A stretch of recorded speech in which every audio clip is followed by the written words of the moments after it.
hacer un resumen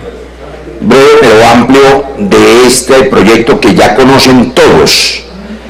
con excepción probablemente del senador Julián Gallo, que es nuevo, y tal vez, no, sin otra excepción, porque los representantes a la Cámara que subieron a senadores lo conocieron y lo votaron. Lo primero que quiero compartir es que, con esa excepción del senador Julián, el senador Guevara, que no estaba en el Congreso, del MIRA, todos nosotros, es decir, todos ustedes, con excepción de los parlamentarios del Centro Democrático en su momento, ya votamos y votaron este mismo proyecto. Este proyecto fue aprobado, claro, me recuerda el señor vicepresidente Temístocles Ortega, que él tampoco estaba en el Senado, pero como ha tenido tan intenso trabajo, me parece que lleva varios años en la curul. La verdad es que este proyecto ya fue aprobado por todos ustedes, y no solo una vez aquí en esta comisión, sino 2 veces en la comisión, y no solo 2 veces en la comisión, sino también en la plenaria del Senado, en el que fuera el segundo debate de la primera vuelta en ese momento. De manera que ustedes lo conocen, lo han aprobado, lo han apoyado, pero quiero recordarlo. Se trata del acto legislativo que permite que las víctimas del conflicto en las 16 zonas más lastimadas por ese conflicto tengan representación política. Se trata además de una representación que no es aislada, corresponde al concepto de la reparación integral de los territorios, al uso de la representación del senador Temístocles Ortega para poner su departamento, muy querido por mí también, como ejemplo.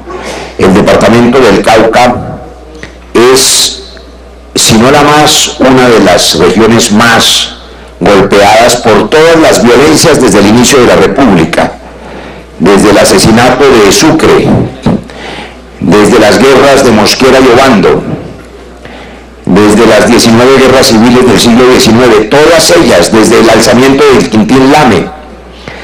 todas esas violencias han iniciado en el departamento del Cauca, y fue por supuesto el departamento más duramente golpeado por el conflicto con las FARC. El concepto de la reparación integral del territorio implica que el Estado llegue al territorio, que el Estado cope los escenarios que son abandonados por la violencia de las FARC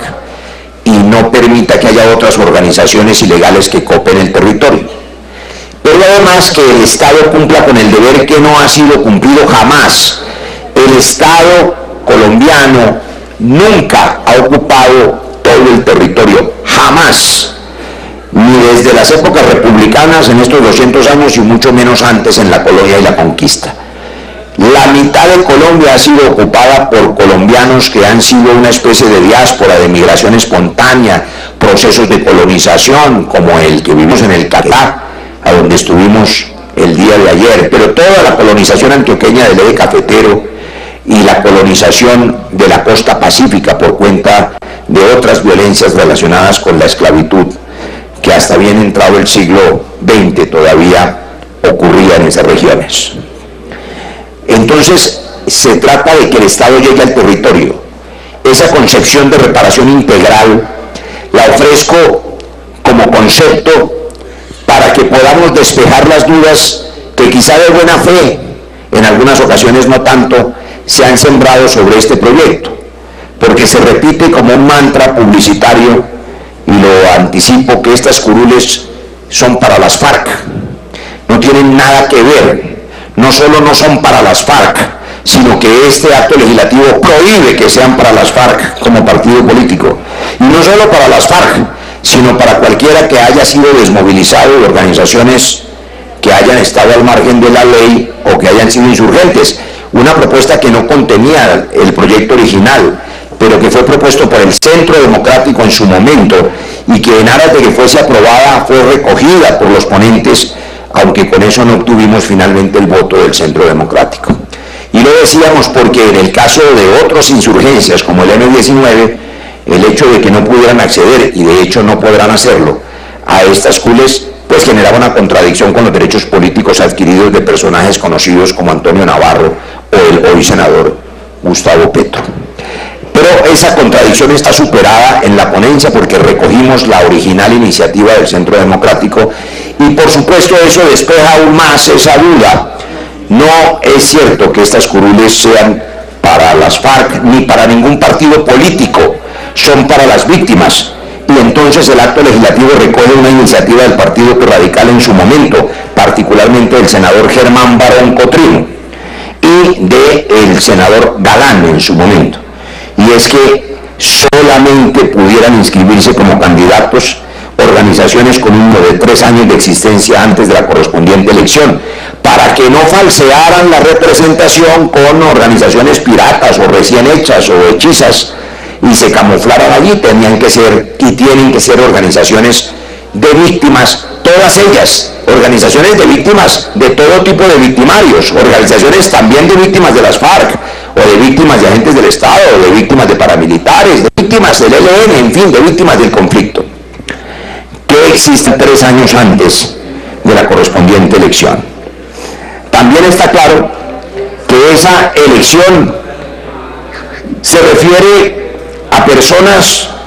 que solo podrán acceder si tienen esa condición certificada de víctima reconocida por la unidad de víctimas, no puede ser cualquier persona. Los partidos con personalidad jurídica no podrán inscribir candidatos. Los candidatos deberán ser víctimas del conflicto armado y cumplir con los requisitos constitucionales exigidos, que son los que cumple cualquier ciudadano, pero además en este caso tienen que ser víctimas. Habrá además una consideración respecto a esas 16 zonas, que es una consideración técnica, fruto de años de trabajo del Departamento Nacional de Planeación, con unos criterios que están en la ponencia a propósito de por qué esas zonas y no otras. Son las zonas más lastimadas por el conflicto que requieren ese reconocimiento, porque una de las primeras maneras de que el Estado llegue al territorio es que se le dé vocería a los habitantes de ese territorio. La representación política de las 16 circunscripciones no es entonces gratuita, ni es una gracia concedida a unas víctimas y a otras no, ni es una rifa, ni es una consideración especial para una u otra fundación, ni es una lista agraciada, consensuada por algunas fundaciones o por algunos periodistas, no. Es la representación política original, genuina, de esas 16 zonas donde la guerra hizo estragos. Las circunscripciones son, para recordárselas, la circunscripción 1, municipios del Cauca, Nariño y Valle del Cauca; la 2, Arauca; la 3, municipios de Antioquia; la 4, constituida por 8 municipios del norte de Santander; la 5, municipios del Caquetá y Algeciras en el departamento del Huila; la 6, que es el Chocó, junto con 2 municipios antioqueños, Mejía del Fuerte y Murundó; la 7ª, municipios del Meta y 4 municipios del Guaviare; la 8ª, municipios de Bolívar y Sucre; la 9ª, municipios de Cauca y Valle del Cauca; solamente 2 del Valle del Cauca, que son los municipios de Florida y Pradera, que por razones geográficas e históricas han hecho parte de la victimización del conflicto en la zona del norte caucano. También está la circunscripción 10, constituida por 11 municipios de Nariño; la 12, municipios del Cesar, Valledupar y Magdalena; la 13, Bolívar, Yondó en Antioquia; la 14, municipios de Córdoba; la 15, municipios del Tolima; y la 16, municipios también de Antioquia. La discusión sobre esas circunscripciones, reitero, fue profundamente técnica. En las discusiones que se hicieron en esta comisión en su momento, comisión que, reitero, aprobó con el voto de todos los partidos, con excepción del voto del Centro Democrático en su momento, voto que esperamos que nos acompañe en esta ocasión, incluyendo la votación del Partido Conservador, superó, porque fue explicado en extenso, las condiciones técnicas por las cuales esas circunscripciones fueron construidas. Se refería, y quiero recordar los elementos porque también se me han preguntado, esas zonas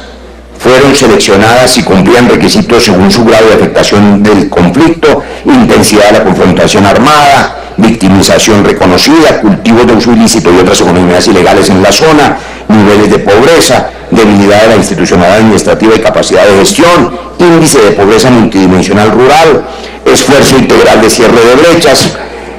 y explotación ilegal de minerales en esa zona.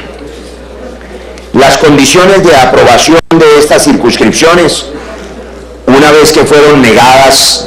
su trámite anterior por una decisión administrativa y jurídica de la mesa directiva, debo recordar que reiteró el presidente del Senado, Ernesto Macías, la semana pasada, y es que habíamos esperado un par de semanas para radicar esta ponencia porque le solicitamos al presidente del Congreso que, atendiendo el fallo de la Corte Constitucional que determinó que el quórum aprobatorio correspondía en este caso y en otros a 50 senadores en el Senado, promulgara el acto legislativo para ahorrarnos un año más de discusión.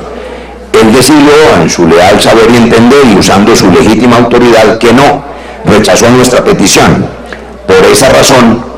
hoy presentamos la ponencia para iniciar de nuevo el trámite que tardará un año, razón por la cual esta elección solo podrá ocurrir en las elecciones de octubre del 2019, lo que es una ventaja, porque significa que no acarreará ningún costo adicional al aparato electoral. En octubre se elegirán entonces alcaldes, gobernadores, concejales y diputados y los representantes a la Cámara, 16 de ellos, de las circunscripciones especiales de paz. Termino con esto, esta primera presentación,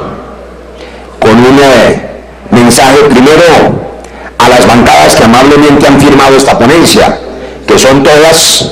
el Partido Liberal, el Partido Cambio Radical, el Partido Verde, también el Partido Fuerza Alternativa, el Movimiento Colombia Humana de Gustavo Petro, el Partido de la U, por supuesto, pero también con un llamado a los partidos de gobierno y al Partido Centro Democrático. El presidente Iván Duque ha expresado en todos los escenarios su intención de construir un pacto nacional, un pacto por Colombia. Ha dado frutos esa convocatoria en un primer tema grueso, que es el tema anticorrupción. Seguramente podremos sacar adelante una iniciativa de reforma política constitucional para adecentar la política colombiana y arrancar las prácticas clientelistas de raíz, propuesta del presidente Iván Duque, en la que fueron pioneros el MIRA y el propio Centro Democrático, me refiero a la lista cerrada. Este elemento, la creación de las circunscripciones de paz, será sin duda, y sería sin duda,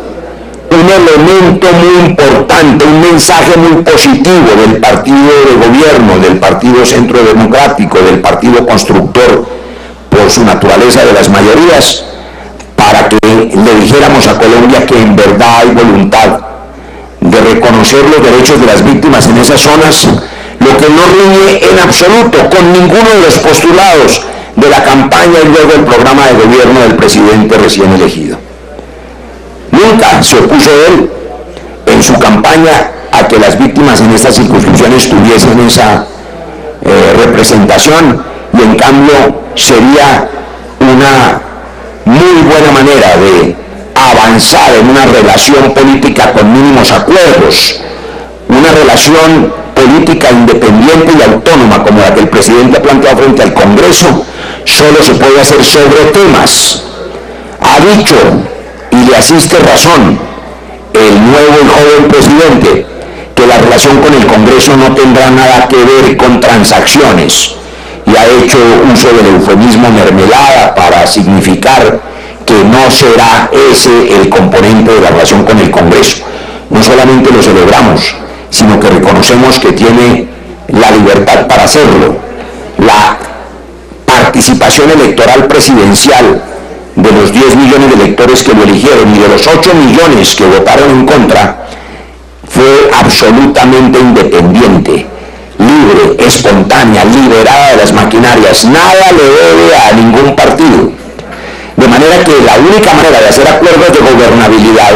es sobre temas. Y este es un tema central, un tema nodal para nosotros, para la U, para el liberalismo, para los sectores de izquierda, para los sectores del Partido Verde, lo han defendido. Este es un tema central, los derechos de las víctimas. Sobre temas hay que hacer acuerdos. Habrá temas muy complejos en los que no podamos acordar. Habrá otros que sí. Propongo este tema a los senadores del Centro Democrático como el primero que pueda ser votado por unanimidad en esta comisión, como un gesto de que en verdad es genuina la voluntad de hacer un pacto nacional por Colombia, que no puede ser la sujeción a exclusivamente el programa de gobierno de un partido, sino que tiene que ser la construcción colectiva de puntos comunes. De manera que este elemento servirá de abrebocas para discutir con mayor amplitud otros temas, que a nosotros nos resultan difíciles, senadora Paloma. Ahora conversábamos sobre un tema que nada tiene que ver con esta ponencia, pero que para nosotros resulta muy complejo: el espinoso asunto del juzgamiento de los militares en la JEP. Bueno, hay que revisarlo, hay que mirar que ese proyecto no rompa la inescindibilidad que es connatural a la JEP y no la deslegitime. Hay que garantizar que le dé a los militares la certeza jurídica que tienen. No conozco el texto, pero ofrezco toda mi voluntad para revisarlo del mejor ánimo, con la mejor buena fe, con la mejor intención, en este camino, senador Valencia, senador José Obdulio, senadora María Fernanda Cabal, de construir puntos de acuerdo. Tengan la consideración de que estas curules de las víctimas son justas, son necesarias y son un gesto muy importante, que es una bandera que hemos defendido todos los demás partidos, con excepción de ustedes, y que sería un gesto muy importante no solo del partido, sino del gobierno, me refiero al Partido Centro Democrático, para decirle a Colombia que esta es la primera iniciativa que se aprueba por unanimidad, reitero, de muchas que ustedes esperan que tengan éxito en esta comisión. Con esa exhortación cordial, pero entusiasta, en favor de los derechos de las víctimas, termino esta primera exposición. ¿Qué las piensas, señor presidente, de su mandato y de las preguntas que tengan los honorables?